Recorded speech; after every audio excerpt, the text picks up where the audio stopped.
Selamat pagi buat saudara-saudari yang dikasihi di dalam Yesus Kristus.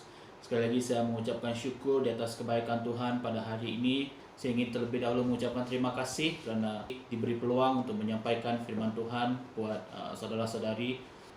Saya percaya Tuhan memberikan kita hikmat untuk belajar daripada apa yang berlaku sekarang ini. Sebelum saya mula dengan firman Tuhan pada pagi ini, terlebih dahulu mari kita berdoa bersama-sama dan kita belajar bersama-sama apa yang ingin disampaikan. Bapa kami yang di surga, Tuhan, kami datang ke dalam hadirat-Mu bukan kerana kekuatan, bukan kerana hikmat, bukan kerana pengetahuan kami sendiri Tuhan Yesus, tapi Tuhan kami percaya, kami menyerahkan semuanya ke dalam tangan-Mu, biar Tuhan yang memimpin kami dalam apapun yang kami lakukan seterusnya Tuhan, dan kami bersandar kepada Engkau Tuhan, karena kami tidak mampu hidup tanpa Tuhan yang bersama dengan kami. Tuhan, kami serahkan semuanya ini, pergunakan hamba-Mu dalam menyampaikan firman Tuhan, agar setiap orang mampu belajar, mampu mengerti, mampu mengenal pesan Tuhan, dan memahami apa yang Tuhan ingin sampaikan kepada setiap pribadi kami. Dan kami serahkan semuanya ke dalam tangan-Mu, di dalam nama Yesus Kristus kami mengucapkan syukur dan berdoa. Amin. Baiklah, saya akan mula dengan ayat pembacaan firman Tuhan yang telah dipercayakan kepada saya untuk kita sama-sama membahas, untuk kita sama-sama mengerti, memahami apa yang ingin coba disampaikan. Hari ini saya akan membawa kita di dalam Markus pasal yang kedua, ayat yang ke-13 sehingga ayat yang ke-17. Markus pasal yang kedua, ayat yang ke-13 sehingga ayat yang ke-17. Kita sama-sama membuka di dalam firman Tuhan, baik di dalam handphone, baik di dalam Alkitab. Mari kita sama-sama membukanya dan melihatnya bersama. Saya akan membacanya. Jika dilihat di atas sana bahwa dia mengatakan, yaitu Yesus memanggil Lewi. Oke, nanti kita akan mengerti siapakah Lewi ini. Saya akan membaca daripada ayat 13. Ini dalam bahasa Malaysia. Saya akan membaca. Yesus balik semula ke pantai Tasik, Galilea. Lalu orang ramai datang kepadanya dan dia mula mengajar mereka. Ayat ke-14. Sementara Yesus berjalan di situ, dia melihat seorang pemungut cukai bernama Lewi, anak Alfius, sedang duduk di tempat memungut cukai. Yesus berkata kepadanya, "Ikutlah aku." Lewi itu berdiri lalu mengikut Yesus. Ayat ke-15. Kemudian Yesus makan di rumah Lewi. Sebilangan besar pemungut cukai dan orang yang dihina masyarakat mengikut Yesus. Banyak antara mereka yang turut makan bersama-sama Yesus dan pengikutnya. Ayat yang ke-16. Beberapa orang guru Taurat daripada golongan Farisi nampak Yesus makan bersama dengan pemungut cukai dan orang yang dihina masyarakat. Oleh itu mereka bertanya kepada pengikut-pengikut Yesus, "Mengapa dia makan bersama-sama pemungut cukai dan orang yang dihina masyarakat?" Ayat 17. Yesus mendengar pertanyaan mereka lalu menjawab, "Orang sihat tidak memerlukan dokter, hanya orang sakit yang memerlukannya. Aku tidak datang untuk memanggil orang yang menganggap diri mereka baik, tetapi untuk orang yang dihina masyarakat."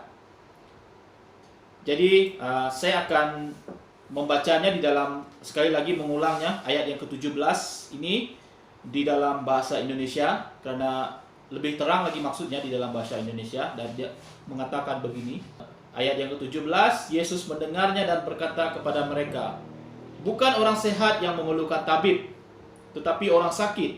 Aku datang bukan untuk memanggil orang benar, melainkan orang berdosa." Oke, sebelum kita membahas dengan lebih lanjut tentang ini, kita melihat konteks penulisan kitab Markus. Injil Markus membahas mengenai status Yesus sebagai Mesias. Mesias bermaksud yang diurapi atau yang diutus. Untuk mengerti dengan lebih mudah lagi, maksud Mesias juga dinyatakan sebagai anak Allah yang diharapkan oleh orang Israel untuk mendiri kerajaannya di bumi.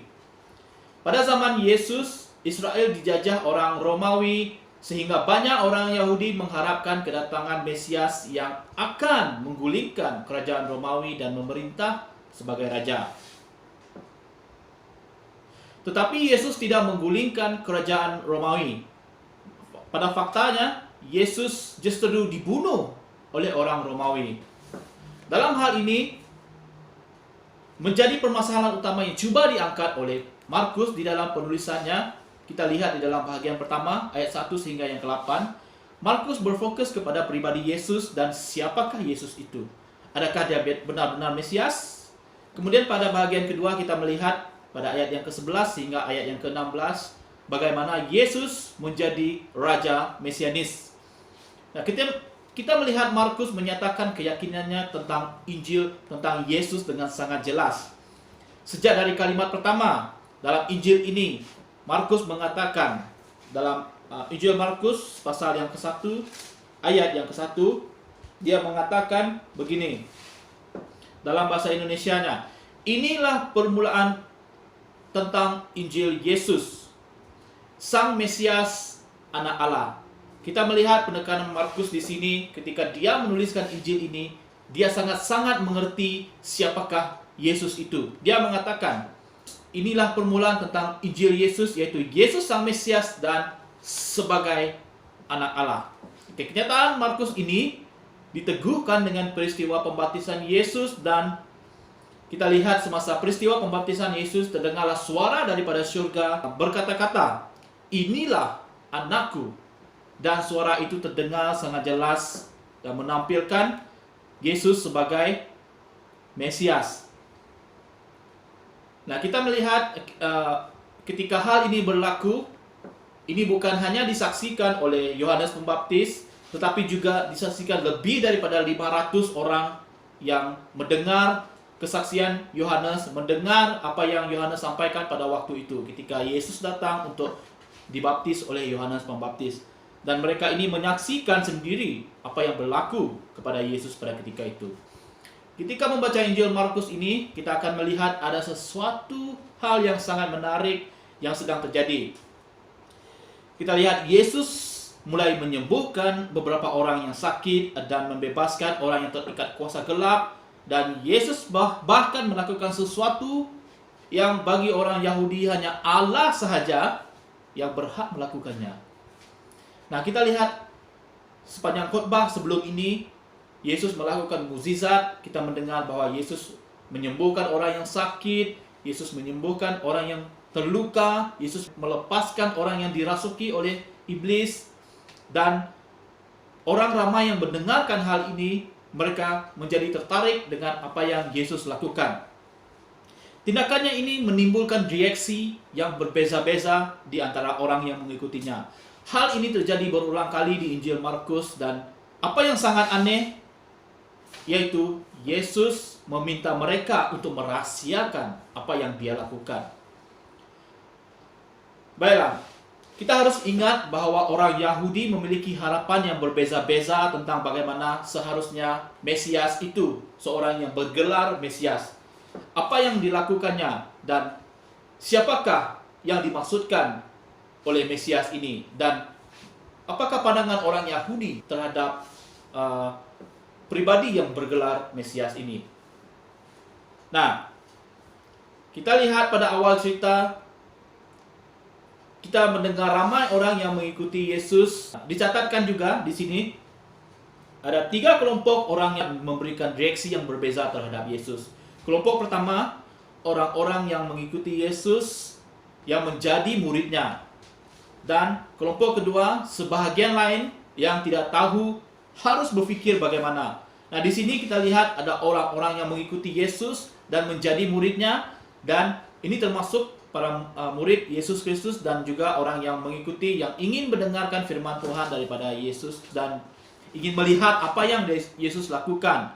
Nah, ini reaksi yang normal, sebab kita sebagai manusia, kita ingin memiliki perasaan ingin tahu untuk melihat apa yang dilakukan oleh Yesus. Nah, kita lihat ada 3 kelompok. Yang pertama adalah orang yang mengikutinya dan menjadi muridnya, dan yang kedua adalah orang yang tidak tahu harus berpikir bagaimana. Nah, ada orang yang mengikuti Yesus tetapi dia tidak tahu kenapa dia harus mengikuti Yesus. Nah, mereka mengikuti Yesus karena mereka melihat mukjizat-mukjizat yang dilakukan oleh Tuhan Yesus.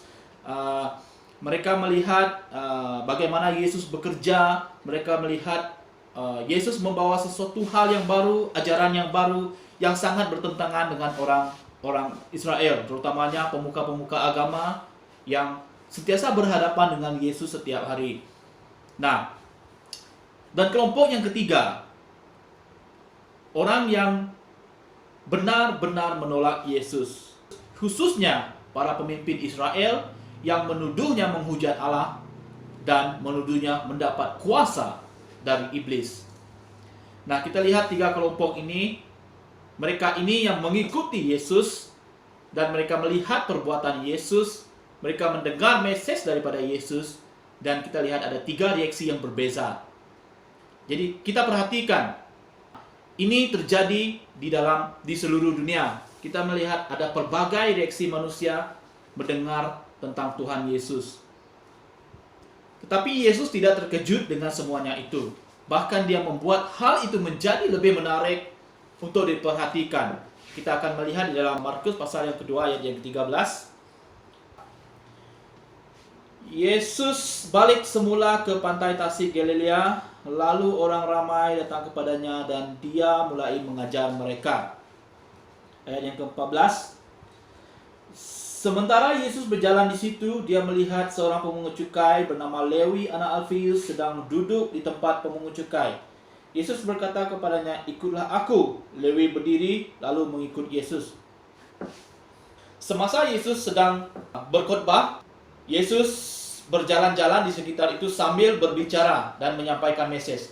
Nah, ketika dia mendahului satu kawasan, ramai pemungut cukai di sana, dan salah satu daripadanya orang yang bernama Lewi.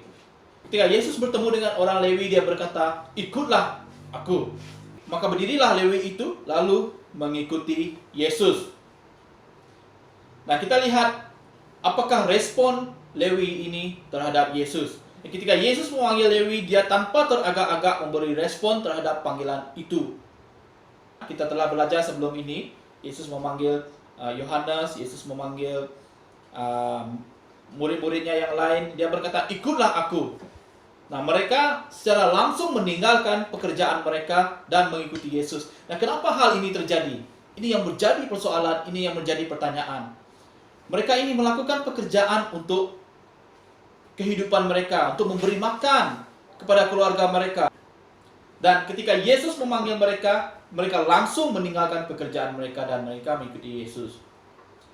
Nah, jika kita perhatikan bahwa apa yang sedang berlaku di sini, sebenarnya orang yang bernama Lewi ini, dia sudah mengenal Yesus dan mempercayai Yesus.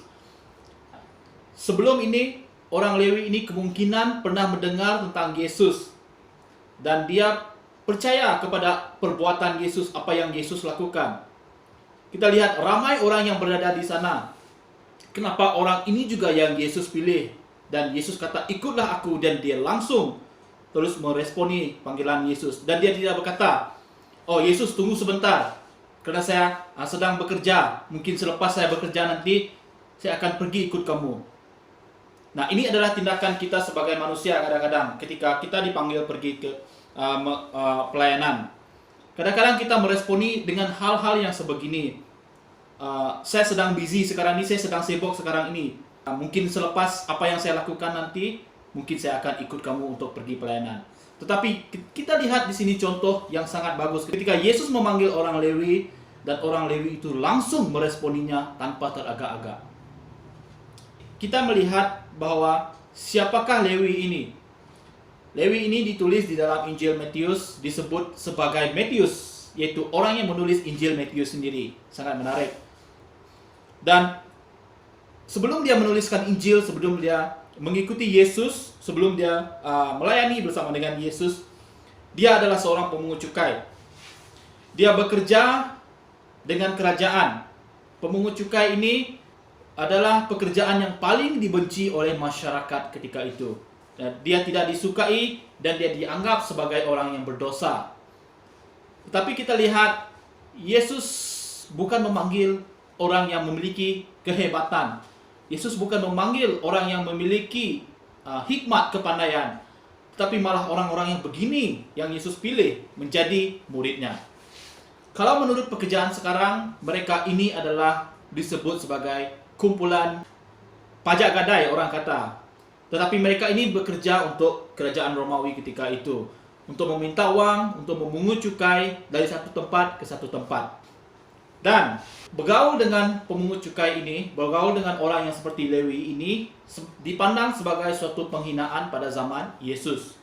Nah, kita dapat lihat di dalam ayat seterusnya. Pada ayat yang ke-15 mengatakan, ayat yang ke-15, kemudian Yesus makan di rumah Lewi. Sebilangan besar pemungut cukai dan orang yang dihina masyarakat mengikut Yesus. Banyak antara mereka yang turut makan bersama-sama Yesus dan pengikutnya. Nah, di sini sangat menarik. Yesus sedang makan dengan orang yang berdosa. Bahkan banyak pemungut cukai juga bersama dengan Yesus. Nah, orang ramai melihat keadaan ini dan mereka merasa agak heran. Karena Yesus makan bersama dengan orang berdosa. Orang yang dihina masyarakat. Namun, kita lihat di sini, tiada yang mempersoalkan tindakan Yesus karena mereka tahu apa yang Yesus lakukan. Kecuali pemuka-pemuka agama, orang-orang Farisi. Nah, kita lihat para ahli Taurat dan orang-orang Farisi merasa tidak senang dengan Yesus yang bercakap-cakap dengan pemungut cukai. Dan mereka datang bukan untuk mendengarkan khotbahnya, tetapi untuk melihat apa yang Yesus lakukan. Nah, ketika Yesus sedang makan bersama dengan orang-orang yang berdosa ini, kita lihat tindakan Yesus. Kita ambil contoh. Jika kita berjalan di satu tempat dan tiba-tiba kita terlihat sekumpulan budak-budak yang nakal. Nah, ketika kita bertemu dengan mereka, perkumpulan mereka ini, sanggupkah kita pergi dengan mereka? Nah, satu hal yang timbul di dalam pikiran kita sebagai manusia adalah kita menjaga keselamatan kita. Kita tidak ingin bergaul dengan mereka dan kita takut dengan mereka nanti apa-apa yang boleh berlaku kepada kita. Kita lihat apa yang Yesus pikirkan terhadap orang seperti ini. Malah Yesus makan bersama dengan mereka, orang-orang yang dipandang hina oleh masyarakat. Yesus pergi dengan mereka, Yesus bergaul dengan mereka, Yesus duduk bersama-sama dengan mereka. Nah, bukan itu saja. Ada orang yang dia tidak berani bersama-sama dengan orang yang berdosa ini karena dia merasakan dirinya seorang yang lebih baik daripada mereka. Nah, saya bandingkan pengalaman saya pada suatu ketika dahulu sebelum saya mengenal Yesus, sebelum saya datang masuk ke dalam gereja dan bergaul bersama dengan orang-orang di dalam gereja, bergaul bersama-sama dengan pastor yang berada di dalam gereja. Saya adalah orang yang tersesat. Saya orang yang tidak mengenal Yesus dan saya sangat menolak tentang prinsip-prinsip yang ada di dalam Alkitab, walaupun ibu bapa saya orang yang percaya kepada Tuhan. Saya bergaul dengan mereka, orang yang tidak mengenal Tuhan, dan saya melakukan apa yang mereka lakukan.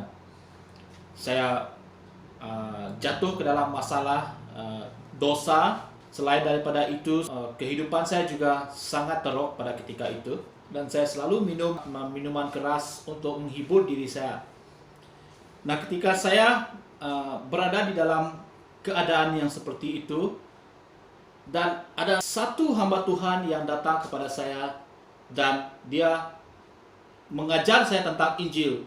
Pada mulanya saya sangat menolak dan tidak ingin untuk diajar tentang Injil. Dan semakin saya bersama dengan hamba Tuhan ini, akhirnya saya melihat bahwa di dalam hatinya memiliki kasih. Di dalam hatinya ingin saya untuk kembali ke jalan Tuhan. Nah, saya tidak melihat dia sebagai seorang yang memaksa saya untuk pergi ke gereja, karena dia yang datang kepada saya, bukan saya yang datang kepada dia. Dan dia memberi masa untuk saya dan sanggup menghabiskan waktunya, walaupun dia seorang hamba Tuhan dan dia sangat sibuk di dalam pekerjaannya, dia sangat sibuk di dalam pelayanannya sebagai seorang hamba Tuhan. Dia harus pergi ke rumah sini, dia harus pergi ke rumah sana, dia harus pergi ke cell group, dia harus pergi ke manapun orang akan panggil dia. Tetapi saya lihat satu hal yang menyebabkan saya rasa tersentuh, yaitu keinginannya, kasihnya untuk melihat saya tidak jatuh ke dalam dosa, tidak menerima hukuman daripada Tuhan, dan untuk percaya kepada Tuhan dan menerima kehidupan kekal. Nah, kita mempertanyakan diri kita sendiri. Apakah kita memiliki semangat ini? Apakah kita memiliki keinginan ini untuk melihat teman-teman kita yang tidak percaya, orang-orang di sekeliling kita yang tidak percaya? Mereka ini orang yang haus akan Tuhan. Mereka ini orang yang ingin bertemu dengan Tuhan. Mereka ini orang yang ingin mengenal Tuhan. Apakah tindakan kita sebagai orang yang percaya kepada Tuhan?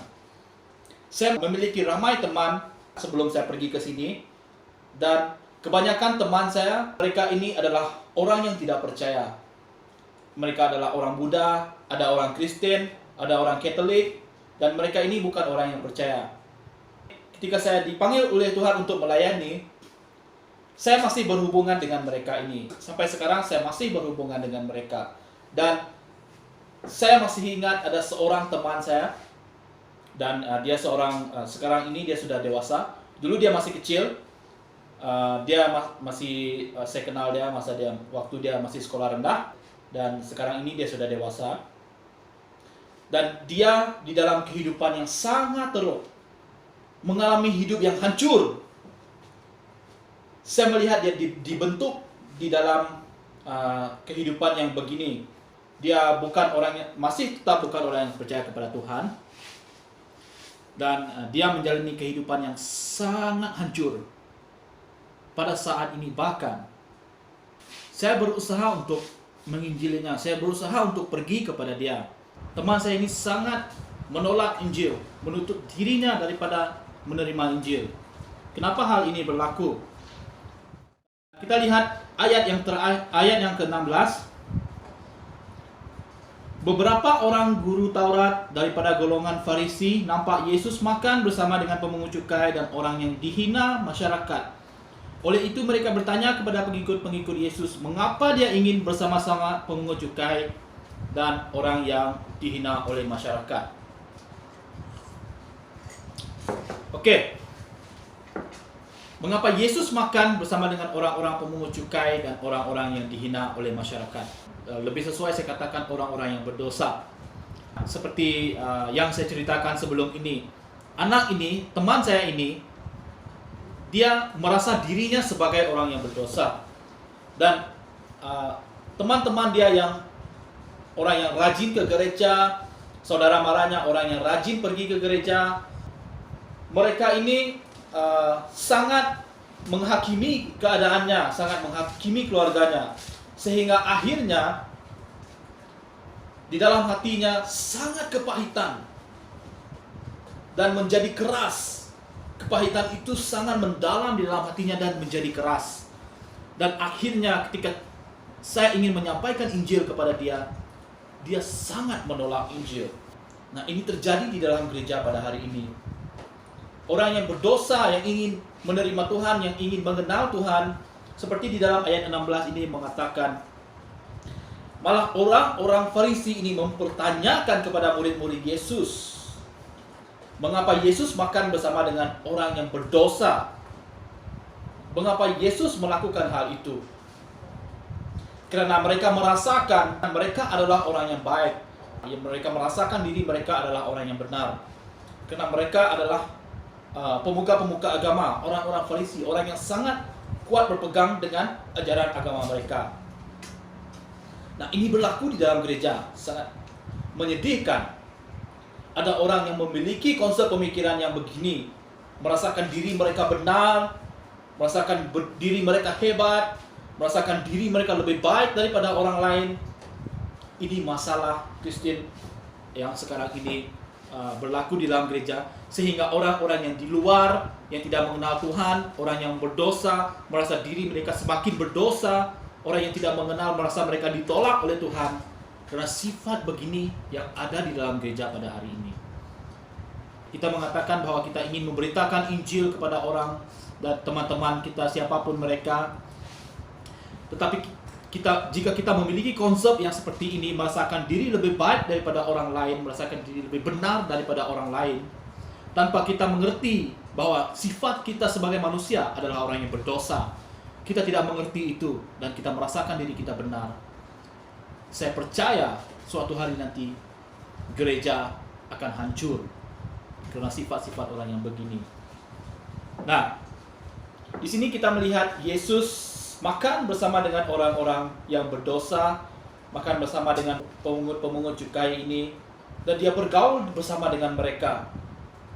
Mereka akhirnya, orang-orang berdosa ini dapat melihat sifat Tuhan di dalam Yesus. Sebab itu, Matius ataupun orang Lewi ini tanpa teragak-agak, ketika Yesus memanggil, "Ikutlah aku," dia terus melangkah. Karena dia percaya bahwa Yesus adalah Mesias, Yesus adalah anak Allah. Dan konsep Yesus sebagai Mesias itu berlainan daripada apa yang orang Yahudi fikirkan. Nah, ketika Matius mendengar tentang Yesus, bahwa Yesus ini bukan seperti pemuka-pemuka agama yang lain, dia bukan seperti orang yang membenarkan dirinya. Matius melihat sifat Tuhan berada di dalam Yesus, dan akhirnya ketika Yesus memanggil Matius tanpa teragak-agak untuk pergi kepada Yesus. Nah, ini yang kita perlukan di dalam gereja. Bukan kita yang membenarkan diri, bukan kita memiliki sifat orang yang merasakan diri kita lebih baik, merasakan diri kita lebih hebat daripada orang lain. Nah, ini konsep pemikiran yang salah, saudara. Saya bersama dengan seorang hamba Tuhan yang ketika itu saya masih sebagai orang yang berdosa, kehidupan saya juga sangat hancur, saya melakukan hal-hal yang tidak baik, dan akhirnya saya melihat kasih di dalam hamba Tuhan ini. Dia sanggup meluangkan waktunya, dia sanggup menghabiskan duitnya hanya untuk memberitakan Injil kepada saya, untuk memberitakan kasih Tuhan kepada saya. Dan akhirnya saya melihat kasih di dalam hamba Tuhan ini, dan saya meresponi panggilan Tuhan untuk melayani di dalam gereja. Dan sampai ke hari ini saya melayani Tuhan dengan sungguh-sungguh. Nah, kita lihat di dalam ayat yang terakhir, Yesus berkata begini, "Bukan orang sehat yang memerlukan tabib, tetapi orang sakit. Aku datang bukan untuk memanggil orang benar, melainkan orang berdosa." Jadi, gereja ini bukan tempat untuk kita bertanding menunjukkan kebaikan, menunjukkan diri kita benar masing-masing. Gereja adalah hospital untuk orang yang hancur. Gereja sepatutnya adalah tempat merawat hati kehidupan yang hancur. Ini yang dinamakan gereja. Seperti yang Yesus katakan, dia bukan datang untuk memanggil orang yang benar, bukan datang untuk memanggil orang yang baik, merasakan dirinya baik, melainkan dia datang untuk memanggil orang yang berdosa, orang yang merasakan dirinya hina. Banyak orang yang tidak mengerti cara pemikiran Yesus ini karena mereka tidak merasakan diri mereka sebagai orang yang berdosa. Nah, kita melihat ini juga yang berlaku terhadap generasi anak-anak muda. Mereka tidak diajarkan tentang mereka adalah orang yang berdosa. Jika kita lihat di dalam gereja pada hari ini, mengatakan bahwa kamu adalah orang yang hebat, kamu boleh melakukan ini. Tidak salah untuk kita mengatakan begitu kepada generasi yang muda. Tetapi kita harus tanamkan di dalam pikiran mereka bahwa mereka juga harus mengerti diri mereka adalah orang yang berdosa. Tanpa Yesus, mereka akan mengalami murka Allah, mengalami hukuman Tuhan. Nah, ini kesilapan di dalam gereja ketika mereka mengajarkan bahwa kamu adalah orang yang baik, kamu adalah orang yang hebat, tanpa kita memikirkan bahwa kita ini sebenarnya adalah orang yang berdosa, yang telah jatuh, yang sangat dipandang oleh Tuhan sebagai objek untuk menjadi hukuman Tuhan, menjadi murka Tuhan. Nah, jika kita tidak mengajarkan ini kepada generasi yang akan datang, mereka tidak akan mengenal bahwa mereka adalah orang berdosa. Jadi pemikiran begini yang akan timbul di dalam gereja pada masa akan datang. Generasi muda akan merasakan diri mereka benar, akan merasakan diri mereka baik, sehingga orang-orang yang di luar yang ingin mengenal tentang Tuhan Yesus tidak ingin bersama dengan mereka. karena mereka memiliki konsep pemikiran yang begini. Saya mengajak kita untuk melihat kembali, merenung kembali bagaimana kehidupan kita sebelum kita mengenal Tuhan. Dan bukan saya mengatakan bahwa ketika kita datang kepada Tuhan dan kemudian Tuhan membenarkan kita dan kita merasakan diri kita lebih baik daripada orang lain. Itu konsep pemikiran yang salah, saudara. Kita harus mengerti bahwa diri kita adalah orang yang berdosa sama seperti mereka. Dengan itu kita akan merasakan bahwa nilai kita adalah sama seperti mereka. Ketika kita merasakan bahwa kita adalah orang yang berdosa di hadapan Tuhan, dan kita adalah orang yang tidak layak di hadapan Tuhan, ketika Tuhan memanggil kita dengan kasih dan anugerahnya, ketika Tuhan memilih kita, ketika Tuhan mengangkatkan kita daripada kehidupan kita yang hancur, akhirnya kita mampu datang kepada Tuhan dan menyerahkan segala sesuatu kepada Tuhan. Ini adalah panggilan kita. Dan saya merasakan bagaimana panggilan ini terjadi ke dalam kehidupan saya. Karena saya merasakan diri saya sebagai orang yang berdosa. Akhirnya saya mampu beritakan Injil kepada mereka, orang yang berdosa. Bukan memberitakan tentang kebaikan kita, bukan memberitakan tentang kebenaran kita, apa yang kita lakukan, apa yang kita capai. Bukan itu yang kita beritakan, tetapi Injil yang kita beritakan, di mana kita pada waktu sebelumnya adalah orang yang berdosa, diselamatkan oleh Tuhan melalui pemberitaan Injil, dan melalui kasih karunia Yesus kita mampu datang kepada Allah seperti mana mereka akan alami juga. Inilah waktunya kita memberitakan Injil tentang kebaikan Tuhan di dalam kehidupan kita, dan bukan menganggap diri kita lebih benar daripada mereka. Mari kita berdoa. Allah Bapa kami yang di surga, sekali lagi kami berdoa pada saat ini. Kami ingin menyerahkan hati kami ke dalam tangan Tuhan. Kami telah memahami pesan Tuhan, agar kami tetap merendahkan diri di hadapan Tuhan, berlutut di hadapan Tuhan, dan menangis kepada Tuhan. Dan kami merasakan bahwa hidup kami tidak berguna tanpa kasih dan anugerah Tuhan di dalam kehidupan kami.